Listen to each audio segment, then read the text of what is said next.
Well, hello everyone. This is Mikhail Golovnya, Senior Advisory Data Scientist at Minitab. And today I would like to invite you to attend our series of webinars dedicated to data analytics and predictive analytics in particular. You have data, we have the solution. Imagine the possibilities. But first, let me say a few words about data literacy and data analytics. According to a lot of research, 85% of data literate people say that they are performing very well at work compared to 54% of a workforce in general. What is data literacy? Data literacy is the ability to read, comprehend, and use data in different ways. Data analytics, on the other hand, is the science of analyzing raw data to make conclusions about that information. In general, data analytics can be introduced as three different levels of comprehension. It starts at the descriptive level, and then it progresses to diagnostic level, and it finally lands itself at the predictive level. If you're interested in studying the past only, those are the two levels. If you're also interested in making predictions for the future, then you should go all the way to the predictive level. So let me start with the descriptive level. There's a lot of software packages available at the descriptive level, and this is basically where you do basic analysis and visualizations. There's a lot of business intelligence tools, including those offered by Minitab, and most organizations almost exclusively rely on these basic tools and dashboards without any real analysis. So this is a good starting point, but I don't want you to think that this is the only place where you can stay.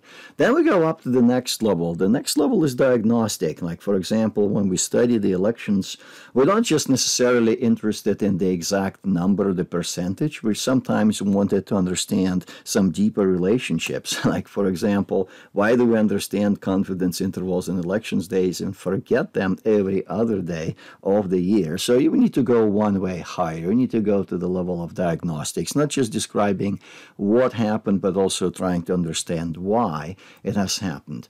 And finally, let me show you a couple of things here at the descriptive level. Which of these two plots would be more informative in your opinion? So we have a bar chart on the left. And on that, according to that bar chart, we could claim that a terrier is by far the most likely to win the Westminster Dog Show. Now, on the other hand, when you look at this chart on the right, it introduces additional dimension that also communicates the year of the dog show. And based on this chart, we can actually understand a lot more about what happened over the time span, and we can actually see that more recently other groups are just as if more likely to win than the original terrier group. So this is something to keep in mind, why we need to add more and more information. But now what about predictive analytics? It is something that is an absolute must-have in your toolkit. The predictive analytics arises at the intersection of classical statistics and modern machine learning, and the predictive analytics is trying to take advantage of those two. Okay? Predictive analytics allows you to make predictions about the future. For example, you can predict the life of a tire based on this highlighted set of inputs like age, temperature, weight carried, terrain, etc. So you study the past in order to make predictions for the future. Now, how predictive analytics work and its benefits. Predictive analytics allows you to learn from your data to generate insights about your product, and this process can be presented as this series of steps. So insights is being the key word here. On the other hand, predictive analytics also allows you to make predictions on future outcomes, can be presented as this little diagram, and predictions is the key word here. So in sum, you need to know multiple tools in your toolkit. So depending on whether you need more accurate or less accurate tool, you may consider using standard ruler or more advanced ruler or more elaborate measurement techniques. The same principle applies in predictive analytics.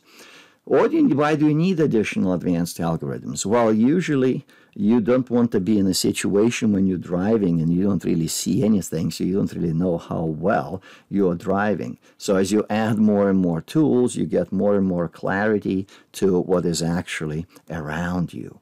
All right, so putting predictive analytics in practice, I would like to invite you to attend our oncoming series of webinars in which we're going to talk about many real-life examples of predictive analytics, many different algorithms, out of which we're going to show significant amount of details about CART, random forest, TreeNet, and Mars.